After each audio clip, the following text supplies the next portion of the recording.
Hello दोस्तों, सौर academy में आप सभी लोगों का स्वागत है। आज की क्लास में हम भारत की राज्य व्यवस्था पॉलिटी खंड के महत्वपूर्ण प्रश्नों को देख रहे हैं। ये आपके आगामी आने वाली एमपीपीएससी 2025, इसके अलावा SSC, railway, MP police, army, किसी भी सरकारी एग्जाम की तैयारी कर रहे हो, सभी एग्जाम के लिए महत्वपूर्ण क्लास होगी। तो चलिए क्लास को शुरू करते हैं। देखते हैं आज के पहले प्रश्न को। भारत की संविधान सभा का गठन किस योजना के अंतर्गत किया गया था? भारत की संविधान सभा का गठन किस योजना के अंतर्गत किया गया था? साइमन कमीशन के तहत, कैबिनेट मिशन योजना के तहत, माउंटबेटन योजना के तहत या क्रिप्स प्रस्ताव के तहत? तो किसके तहत किया गया था? कैबिनेट मिशन योजना के तहत किया गया था। राइट आंसर क्या हो जाएगा? बी हो जाएगा। 1946 में भारत आया था। डिटेल देख लेते हैं। कैबिनेट मिशन योजना तत्कालीन इटली सरकार द्वारा फरवरी 1940 में भेजा गया एक मिशन था, जिसके अध्यक्ष कौन थे? तो पैंथिक लॉरेंस अध्यक्ष थे और सदस्य सर स्टीफर्ड क्रिप्स और एबी अलेक्जेंडर सदस्य थे। उद्देश्य इसका क्या था? तो संविधान निर्मात्री सभा का गठन करना। संविधान सभा की पहली बैठक जो हुई थी 9 दिसंबर 1946 को संपन्न हुई थी और डॉक्टर सच्चिदानंद सिन्हा को अस्थायी अध्यक्ष चुना गया था। उसके बाद अगली बैठक 11 दिसंबर 1946 को हुई, जिसमें डॉक्टर राजेंद्र प्रसाद को स्थायी अध्यक्ष चुना गया था। इंपॉर्टेंट फैक्ट है, इनको नोट कर लीजिए। संविधान सभा का गठन जुलाई 1946 में कैबिनेट मिशन की संस्तुतियों पर किया गया था। तो राइट आंसर क्या हो जाएगा? Cabinet mission. अगला प्रश्न है, किस संविधान संशोधन द्वारा प्रस्तावना में समाजवादी शब्द जोड़ा गया था? कौन सा संविधान संशोधन है जिसमें समाजवादी शब्द जोड़ा गया था? तो संविधान की प्रस्तावना में एक बार संशोधन हुआ है, जिसमें पंथ निरपेक्ष, समाजवादी और अखंडता,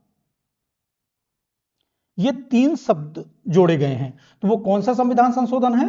42वां संविधान संशोधन 1976। डिटेल देख लेते हैं।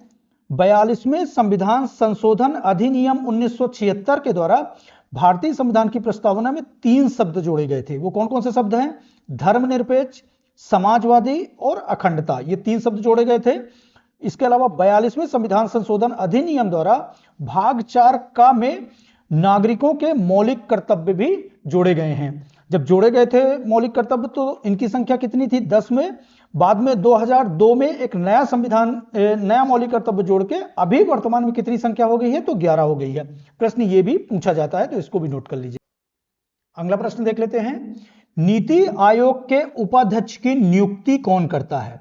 नीति आयोग ये योजना आयोग की जगह में आया था। जनवरी 2015 से इफेक्ट में आया था। यहां पे पूछा गया है, इसके उपाध्यक्ष की नियुक्ति कौन करता है? कौन करते हैं? भारत के राष्ट्रपति, भारत के प्रधानमंत्री, भारत के उपराष्ट्रपति या लोकसभा अध्यक्ष? तो नीति आयोग के उपाध्यक्ष की नियुक्ति कौन करते हैं? तो ये भारत के प्रधानमंत्री करते हैं और नीति आयोग के पदेन अध्यक्ष भी भारत के प्रधानमंत्री होते हैं। तो दोनों फैक्ट इंपॉर्टेंट है, इनको नोट कर लीजिए। यहां पे डिटेल देख लेते हैं। नीति आयोग की स्थापना कब हुई थी? तो 1 जनवरी 2015 से योजना आयोग के स्थान पर हुई।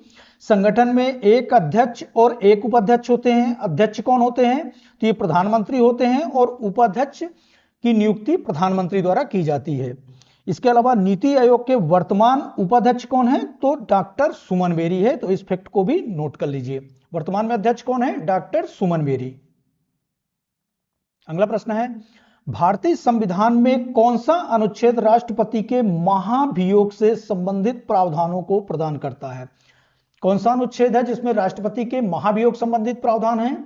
आर्टिकल 72, आर्टिकल 61, आर्टिकल 53 या आर्टिकल 123? तो कौन सा आर्टिकल है? आर्टिकल 61। आर्टिकल 61 में राष्ट्रपति के महाभियोग संबंधी प्रावधान है। आर्टिकल 72 में क्षमादान शक्ति है, राष्ट्रपति को जो क्षमादान शक्ति प्राप्त है, इसका वर्णन किसमें मिलता है? तो आर्टिकल 72 में। आर्टिकल 53 में कार्यपालिक शक्तियां राष्ट्रपति के पास होती हैं, इसका वर्णन मिलता है। और अध्यादेश से संबंधित अधिकार आर्टिकल 123 में मिलता है। तो ये चारों के चारों आर्टिकल इंपॉर्टेंट है, इनको नोट कर लीजिए। डिटेल देख लेते हैं। आर्टिकल 53 में भारत के समस्त कार्यपालिक शक्तियां राष्ट्रपति में निहित होती हैं। ये कौन सा आर्टिकल कहता है? आर्टिकल 53। आर्टिकल 61 में राष्ट्रपति के महाभियोग से जुड़े प्रावधान हैं। आर्टिकल 72 में राष्ट्रपति की क्षमादान की शक्ति है और आर्टिकल 123 में संसद के सत्रावसान के समय राष्ट्रपति को अध्यादेश जारी करने की शक्ति किससे प्रदान होती है? तो आर्टिकल 123 से प्रदान होती है। इसके अलावा आर्टिकल 213 भी नोट कर लीजिए, इसमें राज्यपाल को अध्यादेश जारी करने की शक्ति प्राप्त होती है। कहां पे? राज्यों में। तो ये फैक्ट भी इंपॉर्टेंट है। अगला प्रश्न है, किस अधिनियम ने प्रांतों में द्वैत शासन प्रणाली की स्थापना की थी? प्रांतों में कौन सा अधिनियम है जिसने प्रांतों में द्वैत शासन प्रणाली की स्थापना की थी? 1935 का भारत शासन सरकार अधिनियम, 1919 का भारत सरकार अधिनियम, 1861 का भारतीय परिषद अधिनियम या 1909 का मार्लियामेंटो सुधार? तो कौन सा अधिनियम है ये? 1919 का भारत सरकार अधिनियम, गवर्नमेंट ऑफ इंडिया एक्ट 1919 के तहत प्रांतों में द्वैत शासन प्रणाली की स्थापना की थी। डिटेल देख लेते हैं। प्रांतों में स्वायत्त का प्रावधान किया गया था। भारत में प्रांतों की द्वैत शासन प्रणाली की स्थापना भारत शासन अधिनियम 1919 के द्वारा की गई थी। द्वैत शासन का अर्थ क्या है? शक्तियों का बंटवारा करना, उसके प्रशासन को भिन्न व्यवस्था करना, उनके प्रशासन को अलग अलग करना। भारत शासन अधिनियम 1935 द्वारा प्रांतों के द्वैत शासन प्रणाली को समाप्त कर दिया गया था। लागू कब किया गया था? 1919 के अधिनियम के द्वारा, और समाप्त कब किया गया था? 1935 के अधिनियम के द्वारा। तो दोनों फैक्ट इंपॉर्टेंट है, इनको नोट कर लीजिए। अगला प्रश्न है, वर्ष 1956 में राज्य पुनर्गठन अधिनियम द्वारा कितने राज्य और संघीय क्षेत्रों की स्थापना की गई थी? वर्ष 1956 के द्वारा राज्य पुनर्गठन अधिनियम के द्वारा देश के कितने राज्य और कितने संघीय क्षेत्रों में विभाजित किया गया था? ऑप्शन में देखिए, 14 राज्य, 6 संघीय क्षेत्र, 18 राज्य, 9 संघीय क्षेत्र, 22 राज्य, 8 संघीय क्षेत्र या 21 राज्य, 7 संघीय क्षेत्र। तो कितने क्षेत्रों में बांटा गया था? 14 राज्य और 6 संघीय क्षेत्र। कितना? 14 राज्य, 14 स्टेट और 6 यूनियन टेरिटरीज में विभाजित किया गया था। डिटेल देख लेते हैं। भारत में भाषाई आधार पर राज्यों का पुनर्गठन वर्ष 1956 में किया गया था। कब किया गया था? वर्ष 1956 में। कौन सा अधिनियम? राज्य पुनर्गठन अधिनियम 1956 के तहत। और इस अधिनियम के तहत देश को 14 राज्यों और 6 केंद्र शासित प्रदेशों में बांटा गया था, विभाजित किया गया था। भाषा के आधार पर राज्यों के पुनर्गठन के लिए 29 दिसंबर 1953 को भारत सरकार ने राज्य पुनर्गठन आयोग का गठन किया था। कब किया था? 1953 में राज्य पुनर्गठन आयोग का। इसके अध्यक्ष कौन थे? तो न्यायमूर्ति फजल अली थे और सदस्य हृदयनाथ कुंजरू और के.एम. पाड़ीकर थे। तो ये अध्यक्ष और सदस्य, इनको भी नोट कर लीजिए, ये भी प्रश्न बनता है। राज्य पुनर्गठन आयोग ने 1955 में अपनी रिपोर्ट दी थी और उसके तहत 14 राज्यों और 6 केंद्र शासित प्रदेशों में देश को विभक्त किया गया था। इसके अलावा इंपॉर्टेंट फैक्ट है, भाषाई आधार पर बनने वाला पहला राज्य कौन सा है? तो ये आंध्र प्रदेश राज्य है, 1 अक्टूबर 1953। अगले प्रश्न पे चलते हैं। कोई विधेयक धन विधेयक है या नहीं, इसका निर्णय राज्यों में कौन करता है? यह प्रश्न दो प्रकार से बन सकता है। कोई विधेयक धन विधेयक है या नहीं, इसका निर्णय कौन करता है? और कोई विधेयक धन विधेयक है या नहीं, इसका निर्णय राज्यों में कौन करता है? तो यहां पे ऑप्शन में देखें, मुख्यमंत्री, राज्यपाल, विधानसभा के अध्यक्ष और विधि मंत्री। तो कौन करते हैं? राज्यों में इसका निर्णय विधानसभा के अध्यक्ष करते हैं। डिटेल देख लेते हैं। आर्टिकल 110 धन विधेयक का निर्णय अध्यक्ष का अंतिम निर्णय होता है। इसका प्रावधान किसमें है? आर्टिकल 110 में किया गया है। राज्यों में विधानसभा अध्यक्ष और केंद्र में लोकसभा अध्यक्ष धन विधेयक का निर्णय करते हैं कि धन विधेयक है या नहीं है। तो दोनों फैक्ट इंपॉर्टेंट है। राज्यों में कौन करते हैं? विधानसभा अध्यक्ष। और लोकसभा में कौन करते हैं? लोकसभा अध्यक्ष। केंद्र में कौन करते हैं? लोकसभा अध्यक्ष। अगले प्रश्न पे चलते हैं। नीति आयोग के प्रथम उपाध्यक्ष कौन थे? अभी नीति आयोग की डिटेल देखे हैं। नीति आयोग के प्रथम उपाध्यक्ष कौन थे? ऑप्शन में राजीव कुमार, अरविंद पनगड़िया, दीपक मोहंती, विवेक देवराय। तो कौन थे? ये अरविंद पनगड़िया नीति आयोग के प्रथम उपाध्यक्ष थे। और अभी वर्तमान में कौन है? डॉक्टर सुमन बेरी। कौन है? डॉक्टर सुमन बेरी, अभी वर्तमान के अध्यक्ष। डिटेल देख लेते हैं। गठन 1 जनवरी 2015 को हुआ था। नीति आयोग भारत सरकार का थिंक टैंक है जो दिशात्मक और नीतिगत रूप से कार्य करता है। इसके प्रथम उपाध्यक्ष अरविंद पनघड़िया थे। वर्तमान उपाध्यक्ष कौन है? तो डॉक्टर सुमन बेरी है। इसका पूरा नाम क्या है नीति का?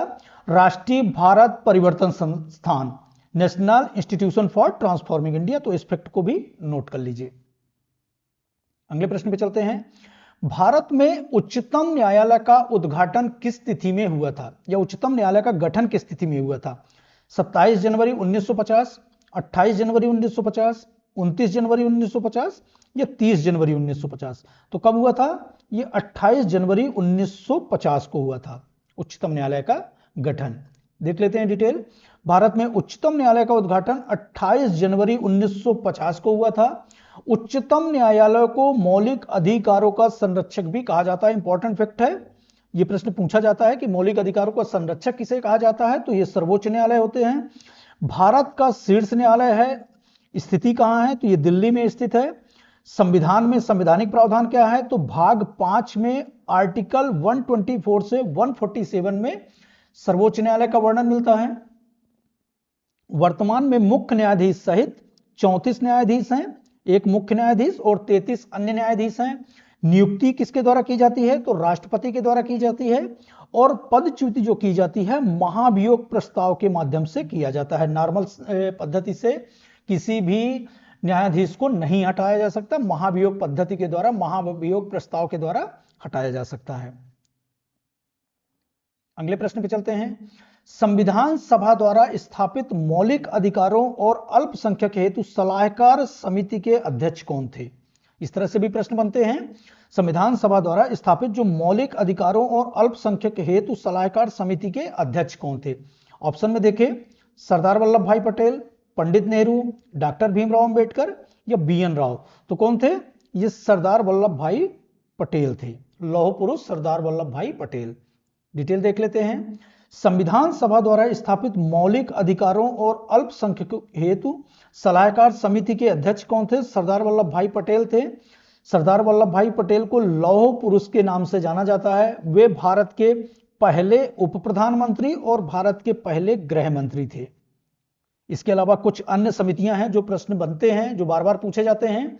संविधान सभा के कार्यकरण संबंधी समिति के अध्यक्ष कौन थे? तो GV मावलंकर थे। राज्य संबंधी समिति के अध्यक्ष कौन थे? जवाहरलाल नेहरू थे। अल्पसंख्यकों की उप समिति के अध्यक्ष कौन थे? तो HC मुखर्जी थे। मौलिक अधिकारों पर उप समिति के अध्यक्ष कौन थे? JB कृपलानी थे। प्रारूप समिति के अध्यक्ष कौन थे? डॉक्टर भीमराव अंबेडकर। इंपॉर्टेंट है, इसको नोट कर लीजिए। भारतीय संविधान सभा के प्रथम सभापति कौन थे? तो सच्चिदानंद सिन्हा थे। भारतीय संविधान के संवैधानिक सलाहकार कौन थे? तो ये BN राव थे। ये भी इंपॉर्टेंट है, इसको भी नोट कर लीजिए। इस तरह से प्रश्न पूछे जाते हैं। अगला प्रश्न है, 73वें संविधान संशोधन का अभिपालन करने वाला पहला राज्य है। 73वां संविधान संशोधन किससे संबंधित है? तो पंचायती राज से संबंधित है। स्थानीय सुशासन के पंचायती राज्य से संबंधित है। इसका अभिपालन करने वाला पहला राज्य कौन सा है? ऑप्शन में देखिए, राजस्थान, मध्य प्रदेश, आंध्र प्रदेश या कर्नाटक। तो कौन सा राज्य है? ये मध्य प्रदेश है। मध्य प्रदेश 73वें संविधान संशोधन का अभिपालन करने वाला पहला राज्य है। डिटेल देख लेते हैं। 73वें संविधान संशोधन का अभिपालन करने वाला पहला राज्य कौन सा है? मध्य प्रदेश है। मध्य प्रदेश ने पंचायती राज अधिनियम 1993 पारित कर त्रिस्तरीय पंचायती राज की स्थापना की थी। मध्य प्रदेश में 25 जनवरी 1994 को पंचायती राज लागू कर दिया गया था और इसी 25 जनवरी को प्रतिवर्ष पंचायत दिवस के रूप में मनाया जाता है। पंचायती राज विषय के विषय में देख लेते हैं। संवैधानिक प्रावधान क्या है? तो संविधान के भाग 9 11वीं अनुसूची और अनुच्छेद आर्टिकल 243A से 243O में वर्णन मिलता है। पंचायती राज विषय राज्य सूची 7वीं अनुसूची का विषय है। यह फैक्ट भी इंपॉर्टेंट है। 73वें संविधान संशोधन 1992 ने भाग 9 में संविधान में जोड़ा गया था। 73वां संविधान संशोधन को भाग 9 में जोड़ा गया था। 11वीं अनुसूची में 29 विषय शामिल हैं। स्थानीय स्वशासन का जनक किसे कहा जाता है? तो लॉर्ड रिपन को कहा जाता है। स्थानीय स्वशासन का जनक किसे कहा जाता है भारत में? लॉर्ड रिपन को कहा जाता है। और जो 73वां संविधान संशोधन आया था, बलवंत राय मेहता समिति ने त्रिस्तरीय पंचायती राज व्यवस्था लागू करने का सुझाव दिया था। तो ये समिति किस समिति की सिफारिश पर किया गया था? बलवंत राय मेहता समिति ने त्रिस्तरीय पंचायती राज व्यवस्था का सुझाव दिया था। 2 अक्टूबर 1959 में राजस्थान के नागौर जिले में देश की पहली त्रिस्तरीय पंचायत का उद्घाटन तत्कालीन प्रधानमंत्री जवाहरलाल नेहरू ने किया था। तो ये फैक्ट भी इंपॉर्टेंट है। त्रिस्तरीय पंचायती राज का उद्घाटन कहां से किया गया था? तो ये राजस्थान के नागौर जिले में प्रधानमंत्री जवाहरलाल नेहरू के द्वारा। अगला प्रश्न है, दल बदल निरोधक कानून किस संविधान संशोधन विधेयक से संबंधित है? दल बदल निरोधक कानून किस संविधान संशोधन विधेयक से संबंधित है? 54वें, 53वें, 51वें या 52वें? तो कौन सा संविधान संशोधन से संबंधित है? ये 52वें संविधान संशोधन से संबंधित है, 1985 में आया था। डिटेल देख लेते हैं।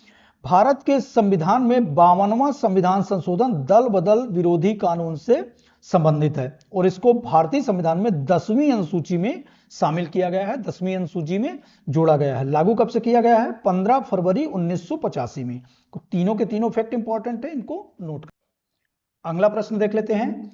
राज्य विधान परिषद का प्रावधान भारतीय संविधान के किस अनुच्छेद में रखा गया है? राज्य विधान परिषद का प्रावधान किस अनुच्छेद में रखा गया है? अनुच्छेद 170 में, अनुच्छेद 171 में, अनुच्छेद 172 में या अनुच्छेद 173 में? तो राज्य विधान परिषद का प्रावधान अनुच्छेद 171 में रखा गया है। डिटेल देख लेते हैं। राज्य विधान परिषद ये राज्य विधानमंडल का उच्च सदन होता है। न्यूनतम आयु कितनी होती है सदस्यों की? तो ये 30 वर्ष होती है। आर्टिकल 169 में राज्य विधान परिषद के गठन का प्रावधान है।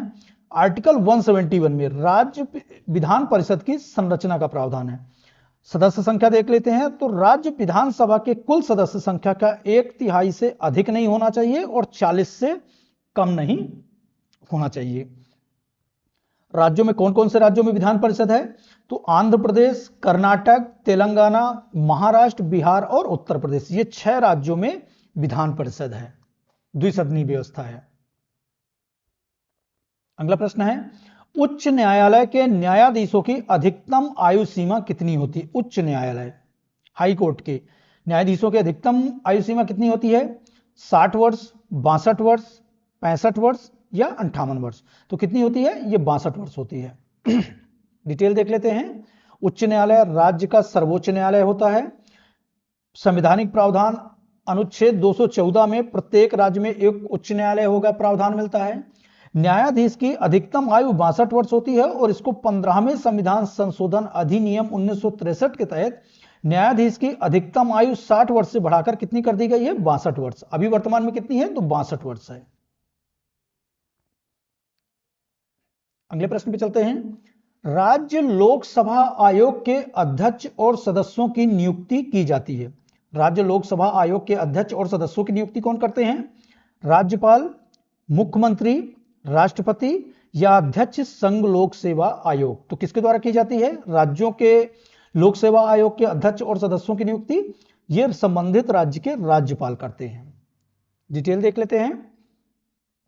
राज्य लोक सेवा आयोग के अध्यक्ष और सदस्यों की नियुक्ति राज्य के राज्यपाल द्वारा होता है। संविधान में प्रावधान क्या है? तो संविधान के भाग 14 के आर्टिकल 315 से 323 में वर्णन मिलता है। कार्यकाल इनका 6 वर्ष या 62 वर्ष, जो भी पहले पूरा हो रहा हो, 6 वर्ष या 62 वर्ष। निष्कासन राष्ट्रपति द्वारा किया जाता है। नियुक्ति किसके द्वारा की जाती है? राज्यपाल के द्वारा। लेकिन निष्कासित कौन कर सकते हैं? तो भारत के राष्ट्रपति कर सकते हैं। तो दोनों फैक्ट इंपॉर्टेंट है, दोनों को नोट कर लीजिए, कंफ्यूज नहीं होना। अगले प्रश्न पे चलते हैं। पंचायती राज विषय संविधान की किस अनुसूची में, अनुसूची नहीं है यहां पे सूची है, किस सूची के अंतर्गत आता है पंचायती राज विषय? संघ सूची के अंतर्गत, राज्य सूची के अंतर्गत या संवर्ती सूची के अंतर्गत? तो पंचायती राज विषय किसका विषय है? तो ये राज्य सूची के अंतर्गत आता है, राज्य सूची का विषय है। डिटेल देख लेते हैं। पंचायती राज विषय संवैधानिक प्रावधान क्या है? तो संविधान के भाग 9 11वीं अनुसूची में शामिल किया गया है। आर्टिकल 243 से 243 ओ में इसका वर्णन मिलता है। पंचायती राज विषय राज्य सूची 7वीं अनुसूची का विषय है। 73वें संविधान संशोधन 1992 ने भाग 9 में संविधान को जोड़ा गया था। ग्रामीण अनुसूची में कुल कितने विषय हैं? तो 29 विषय हैं। स्थानीय स्वशासन का जनक किसे कहा जाता है? चूंकि पंचायती राज से संबंधित प्रश्न है तो लॉर्ड रिफन है, ये फैक्ट भी इंपॉर्टेंट है। बलवंत राय मेहता ने त्रिस्तरीय पंचायती राज व्यवस्था को लागू करने की सिफारिश की थी। एक फैक्ट इसमें यह भी इंपॉर्टेंट है, 2 अक्टूबर 1959 को राजस्थान के नागौर जिले में देश की पहली त्रिस्तरीय पंचायत का उद्घाटन किया गया था। तो ये सारे के सारे फैक्ट इंपॉर्टेंट है, इनको नोट कर लीजिए। अगला प्रश्न है, लोकसभा में अनुसूचित जाति के लिए आरक्षित स्थानों या आरक्षित सीटों की संख्या कितनी है? लोकसभा में अनुसूचित जाति पूछा है। दो अनुसूचित जाति भी पूछा जा सकता है, अनुसूचित जनजाति एससी एसटी। तो एससी की संख्या कितनी है लोकसभा में? तो ये 84 है, और यदि एसटी पूछे तो ये कितना है? 47 है। तो यहां पे पूछा गया है अनुसूचित जाति का राइट आंसर क्या हो जाएगा? डी हो जाएगा। डिटेल देख लेते हैं। लोकसभा में अनुसूचित जाति के लिए आरक्षित स्थानों की संख्या कितनी है? 84 है। लोकसभा में अनुसूचित जनजाति के लिए आरक्षित स्थानों की संख्या कितनी है? तो ये 47 है। आर्टिकल 330 में लोकसभा में अनुसूचित जातियों और अनुसूचित जनजातियों के लिए सीटों का प्रावधान सुनिश्चित किया गया है। तो ये फैक्ट भी इंपॉर्टेंट है।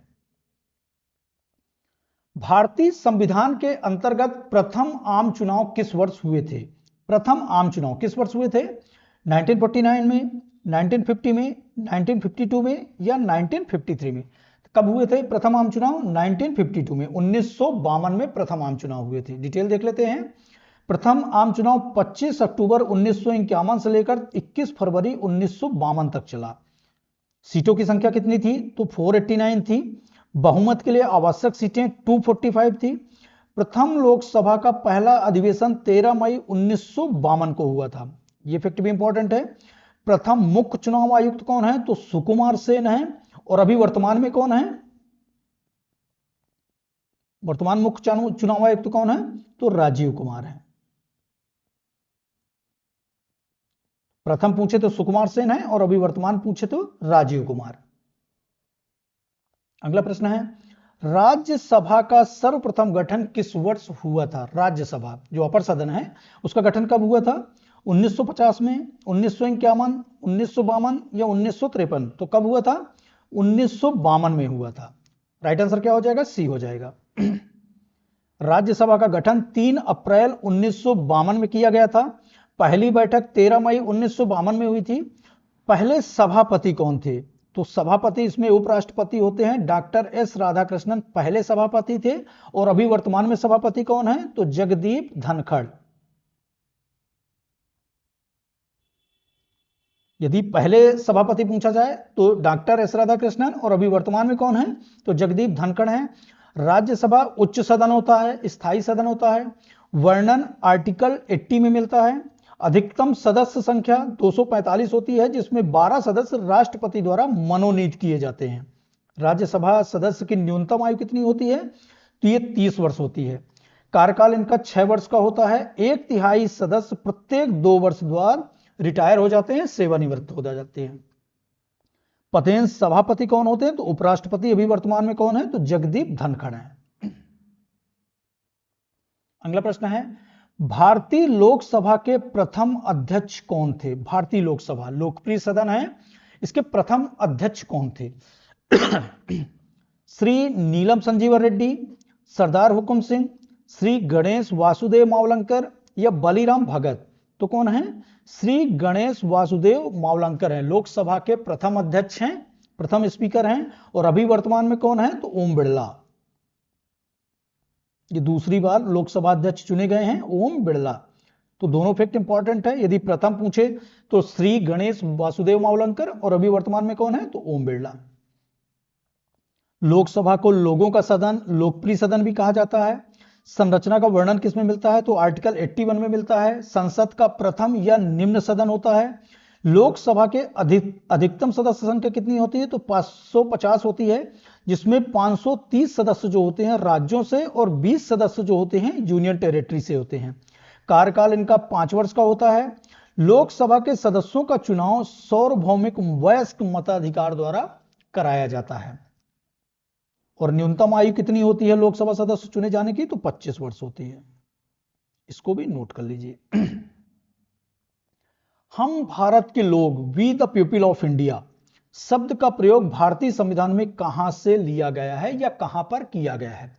हम भारत के लोग, we the people of India, कहां पे मिलता है ये शब्द? नीति निर्देशक सिद्धांत में, मौलिक अधिकार में, नागरिकता में या संविधान की प्रस्तावना में? तो कहां पे मिलता है? ये प्रेमबल में। भारत की संविधान का जो प्रेमबल शुरुआत होता है वो यहीं से शुरुआत होता है। हम भारत के लोग, we the people of India, संविधान की प्रस्तावना में इसका वर्णन मिलता है। डिटेल देख लेते हैं। उल्लेख इसका कहां पे मिलता है? तो संविधान की प्रस्तावना में। भारतीय संविधान की प्रस्तावना को भारतीय संविधान का परिचय पत्र, आइडेंटिटी भी कहा गया है। यह 26 जनवरी 1949 को भारतीय संविधान द्वारा अपनाया गया था। दो डेट याद रखिएगा, 26 नवंबर 1949 और 26 जनवरी 1950। 26 जनवरी 1949 को, 26 जनवरी 1949 को संविधान सभा द्वारा संविधान को अंगीकृत किया गया था, एक्सेप्ट किया गया था। जबकि लागू कब किया गया था? 26 जनवरी 1950 को। और इसी की याद में हम गणतंत्र दिवस के रूप में मनाते हैं प्रतिवर्ष। इसके अलावा 42वें संविधान संशोधन अधिनियम 1976 द्वारा इसमें समाजवादी, पंथ निरपेक्ष और अखंडता जैसे शब्दों को, 3 नए शब्दों को इसमें शामिल किया गया था। तो ये भी फैक्ट इंपॉर्टेंट है। मूल संविधान के किस मौलिक अधिकार को 44वें संविधान संशोधन द्वारा हटाया दिया गया है? मूल संविधान में 7 मौलिक अधिकार थे। बाद में 44वें संविधान संशोधन द्वारा एक मौलिक अधिकार को हटा दिया गया था। वो कौन सा मौलिक अधिकार है? समानता का अधिकार, संपत्ति का अधिकार, स्वतंत्रता का अधिकार या सांस्कृतिक और शैक्षणिक अधिकार, कल्चरल एंड एजुकेशनल राइट। तो कौन सा अधिकार है? ये संपत्ति के अधिकार को, संपत्ति के अधिकार को 44वें संविधान संशोधन द्वारा मौलिक अधिकार की श्रेणी से हटा दिया गया है। अब इसे कानूनी अधिकार बना दिया गया है। डिटेल देख लेते हैं। संपत्ति के अधिकार को 44वें संविधान संशोधन अधिनियम 1978 द्वारा इसे मौलिक अधिकारों की श्रेणी से हटा दिया गया है। अब संपत्ति का अधिकार संविधान के भाग 12 के अध्याय 4 के आर्टिकल 300 का के अंतर्गत एक संवैधानिक अधिकार है। अब मौलिक अधिकार नहीं है, क्या है? संवैधानिक अधिकार है। अगला प्रश्न है, संसद के 2 सत्रों के बीच अधिकतम कितना अंतराल हो सकता है? संसद के जो 2 सत्र चलते हैं उनके बीच अधिकतम कितना अंतराल हो सकता है? 6 महीने का, 3 माह का, 4 माह का या 1 माह का? तो कितना हो सकता है? ये अधिकतम अंतराल जो हो सकता है ये 6 माह का हो सकता है। 2 संसद सत्रों के बीच में अधिकतम अंतराल कितना हो सकता है? 6 महीने का। डिटेल देख लेते हैं। संसद के 2 सत्रों के बीच अधिकतम समय अंतराल जो होता है वो 6 महीने से ज्यादा का नहीं होना चाहिए। संसद सत्र साल में कम से कम 2 बार चलनी चाहिए, 2 बार होनी चाहिए। संसद सत्र कितने टाइप के होते हैं? 3 टाइप के होते हैं, बजट सत्र, मानसून सत्र, शीतकालीन सत्र। बजट सत्र जनवरी फरवरी में होता है, मानसून सत्र जुलाई अगस्त या सितंबर महीने में होता है, शीतकालीन सत्र नवंबर दिसंबर में, जो अभी वर्तमान में चल रहा है शीतकालीन सत्र। संसद के सत्र को बुलाने की शक्ति किसकी होती है? तो राष्ट्रपति की होती है। और अध्यक्षता कौन करते हैं? तो लोकसभा अध्यक्ष करते हैं। आर्टिकल 108 में संसद का संयुक्त सत्र राष्ट्रपति के पास होता है। तो ये सारे के सारे फैक्ट इंपॉर्टेंट है, इनको बहुत ध्यान से देख लीजिए, नोट कर लीजिए। राज्यसभा का सदस्य बनने की न्यूनतम आयु कितनी होनी चाहिए? राज्यसभा, यहां पे राज्यसभा का पूछा गया है। 25 वर्ष, 30 वर्ष, 35 वर्ष या 38 वर्ष। तो कितनी होनी चाहिए? ये 30 वर्ष होनी चाहिए। राज्यसभा के सदस्य या विधान परिषद के सदस्य की आयु कितनी होनी चाहिए? 30 वर्ष। 25 वर्ष किसकी होती है? प्रधानमंत्री, लोकसभा सदस्य और राज्यसभा सदस्य, विधानसभा सदस्य। कंफ्यूज नहीं होना, विधानसभा सदस्य की आयु कितनी होती है? 25 वर्ष होती है। और राज्यसभा के सदस्य की आयु कितनी होती है? 30 वर्ष होती है न्यूनतम आयु। यहां पे देख लेते हैं, राष्ट्रपति, उपराष्ट्रपति और राज्यपाल, इनकी न्यूनतम आयु कितनी होती है? 35 वर्ष होती है। प्रधानमंत्री, मुख्यमंत्री, लोकसभा सदस्य और विधानसभा सदस्य, इनकी न्यूनतम आयु कितनी होती है? 25 वर्ष होती है। राज्यसभा सदस्य और विधान परिषद के सदस्यों की न्यूनतम आयु कितनी होती है? 30 वर्ष होती है। आज की हमारी पॉलिटी की क्लास यहीं पर समाप्त होती है। क्लास पसंद आई हो तो सब्सक्राइब कर दीजिएगा, ज़्यादा से ज़्यादा लोगों तक शेयर कर दीजिएगा। मिलते हैं नेक्स्ट सेशन में। थैंक यू, धन्यवाद।